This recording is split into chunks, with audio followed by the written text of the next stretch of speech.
We got a new paper. We got a new paper. We got a new paper. Hey, hey, hey, hey. So here we go.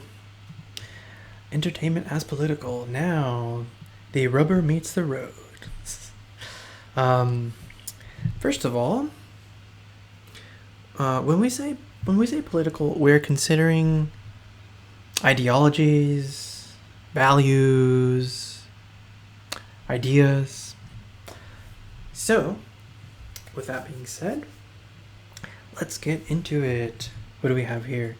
Dr. Seuss. We got our friend Dr. Seuss. Let's see if I can make this big. Oh, cool. I guess I disappeared. Let me come back. Okay. So, here's a new word. Look, semiotics. I bet you didn't know it, guys, but we've been already moving as semioticians. What is semiotics, you might ask?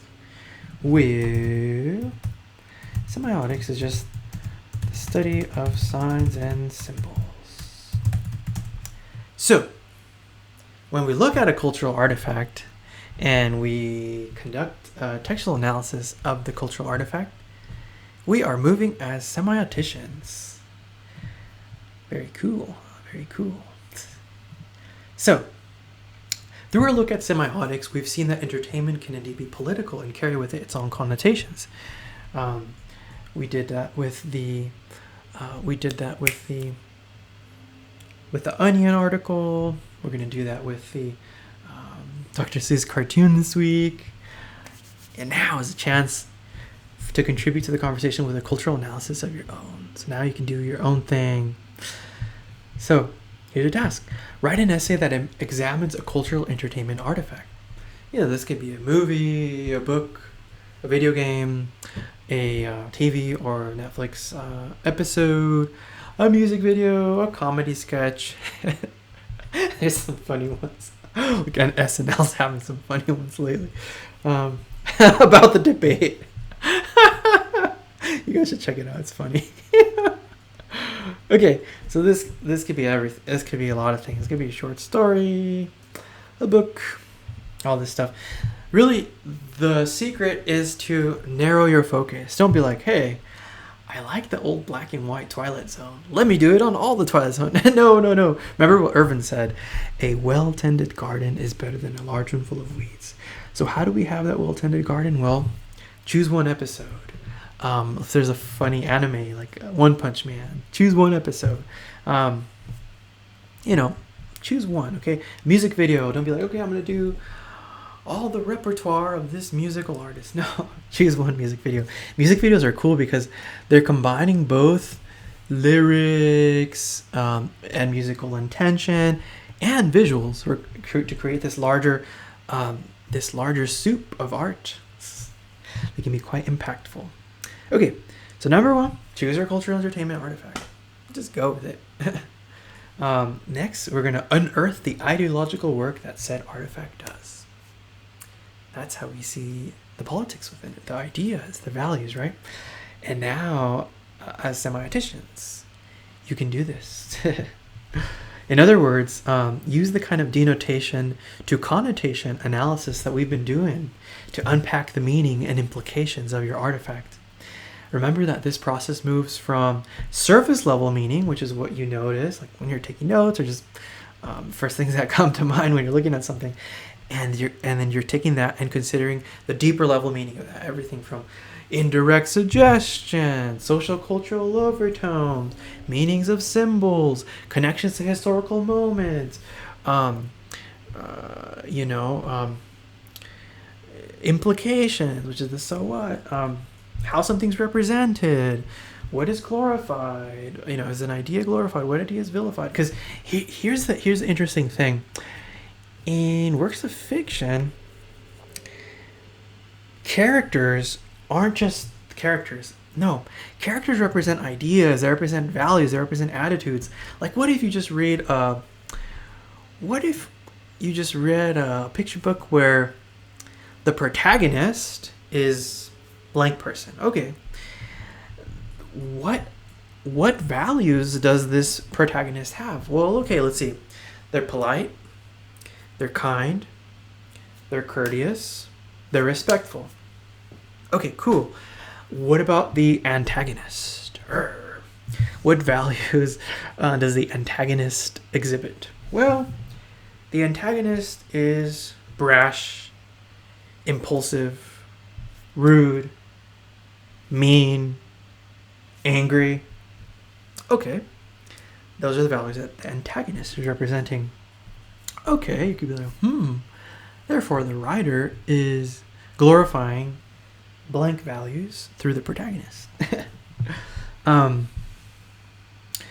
So, after you kind of unearth like what's going on there, like what's the larger message, then you can you answer the so what question. Well, why does this matter? Why is this important? Hey, here's a train of thought that you could potentially take. Okay, I noticed that a feature of my chosen artifact plot point is X. I got a good one. I got an awesome one.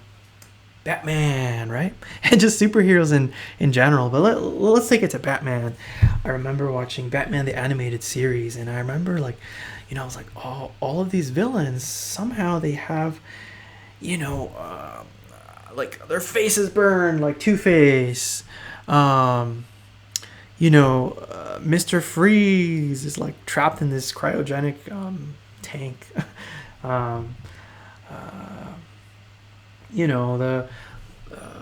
What's it called? What's his name? Joker, right?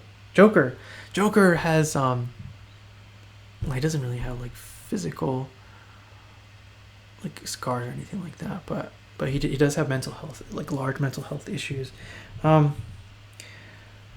It's like, okay, you're noticing that, you're like, why is it that the antagonists always have some sort of scar or burn or mental health issue? Like, that's kind of problematic, like as a representation, like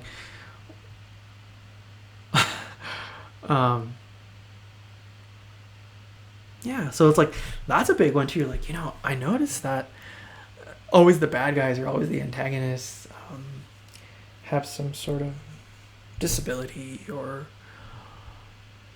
deformity or scars or something, like, and it keeps happening in superhero episodes. So it's like, that's problematic, huh? Like, why is this disability represented in this way? What are the implications of the fact that you see this? All right, the implication is like the big so what? What's at stake? It's like, oh man, that's wow. What's at stake there? I noticed. Here's another one. I noticed that my artifact's plot resolution is Y. Okay, so I got a good example. There's a I Love Lucy episode called Job Switching, and I don't know if you recall, but the episode starts with Lucy and Ricky arguing about finances and kind of saying like, oh man, Lucy, you're spending all this money. What are you doing? If I bet if you entered the workforce, you wouldn't be able to survive or do well. And then Lucy's like, well, yeah, if you tried, working here at the home, doing cooking and cleaning and sewing, you wouldn't do well either. Okay, so then they switch roles and like, okay, bet you're on. So it's the episode when Lucy and Ethel get a job at the chocolate factory, and the conveyor belt's coming and Lucy has to pack the chocolates in, and then the conveyor belt goes faster and she's just trying to keep up and things are all over the place and she makes a mess of things. Same thing with Ricky and Fred. They're trying to cook a chicken, but it's like, it goes so bad with the pressure cooker just shoots up the chicken and the chicken gets stuck on the ceiling and they make a mess of things. And then the episode ends, the resolution is like essentially like, well, I guess we couldn't do it. I guess, this is not for us or whatever. Granted, these are the 50s, but it's like, wow, what are the implications of the fact that the episode just ends that way? Like, well, I guess, women can't do well in the workforce, or men can't cook well or clean well. It's like, it's like, what? So see, that's when you consider the implications of how something ends. Or like a movie, like how does a movie end? Or how does a book end, like a picture book or a video game or an episode end? And it's like, man, you know what I love? I love black and white Twilight Zone, watch one of those and like, okay, how does this end? And it's like, whoa, what's the ultimate takeaway of this? What are the implications of this? What's this, the big so what? So there's a lot you can do. It's a ton of fun. Essentially, you're moving from that surface level meaning to deeper level meaning, and with deeper level meaning, remember, you're considering indirect suggestion, social cultural overtones, meanings of symbols, answering the big so what question, which are the implications. Here's some guiding questions. Remember what I was just saying, what figure or figures or character are glorified, who's vilified. So who's the good guy, who's the bad guy? If this is the protagonist, the good guy, what ideas, values might this represent? Remember I gave the example of the if the protagonist in the picture book is like courteous, kind, respectful, and then the antagonist, the one who's vilified, is like brash, impulsive, angry. It's like, oh, what might that say about the artifact's larger message? Like, why did the writer, like if it's a picture book, why did the writer and illustrator work together to, create this message? Like, why is it important? Remember what I was saying about the Batman episodes, how like the villains have scars or some sort of disability or something. It's like, okay, well, is any group affected by the message that this piece of entertainment connotes? So it's like a group could be positively affected or negatively affected. Real talk. There are some racist old cartoons. That's an example of, like this group here, it's like various ethnic groups too. Like this group here is being presented so vilely and like brutes and like savages, and it's like, oh, that's problematic. Is one group celebrated, another vilified? Oh, why does this matter? What's at stake? Anything else? Remember, cultural artifacts are important because they have so much reach, right? So many people view them, and representation matters, right? Because it's like cultural artifacts are seen all over. It is a big deal. Okay. Be as thorough as you can with your analysis. Stronger papers will have more analysis than summary. Oh man, I can't stress that enough.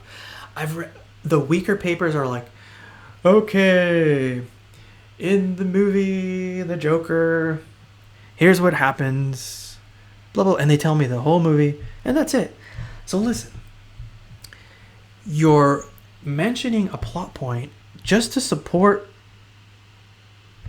your larger point, right? Like that's why you need to. That's why we're doing this brainstorm, right? Where you're crafting this working thesis, where you're making a claim of, say, a larger message or something, and then how that's done.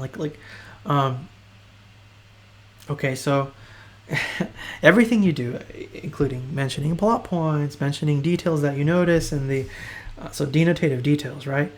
There's got to be a reason for that. Like, this is not just the task of saying, okay, tell me what happens in The Lion King. It's like, no, this is more so like unearth a deeper level meaning, and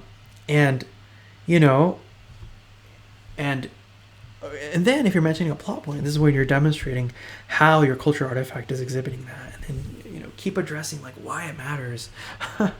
Like I said, check out the student sample essays. Okay, so at least support your claim, right? And you support it by mentioning plot points, mentioning things that you saw, essentially mentioning denotative details. At least 2 pages, double spaced. Sorry, not at least 2 pages. I'm sorry. At least 3.5 pages, and do double space it, just like usual. You're gonna compulsorily need a works cited page, because if you're choosing a cultural artifact, then that's a secondary. That's your primary source, right? So you gotta cite it. Okay, here's the points: 100 points for the paper, 20 points for the peer review workshop, just like we've been doing. Correct MLA format and works cited, 5 points. Here's the important dates. All right, folks. The main thing is to have fun with this. Choose a cultural artifact that you think is so rad or so interesting or so like, it leaves you like, I've always wanted to look into this more. Think like cartoons, picture books. Oh, those are fun. Music videos, episodes. Like I really like I keep saying Twilight Zone, but it's like whatever you're into, choose something. Here's the big thing, huge thing. I can't stress it enough. Choose an episode. Choose a music video. Don't choose the whole series, because you'll go crazy. Okay. So that's that. If you have any questions, please reach out and get started on this. I know you guys are going to have some awesome things.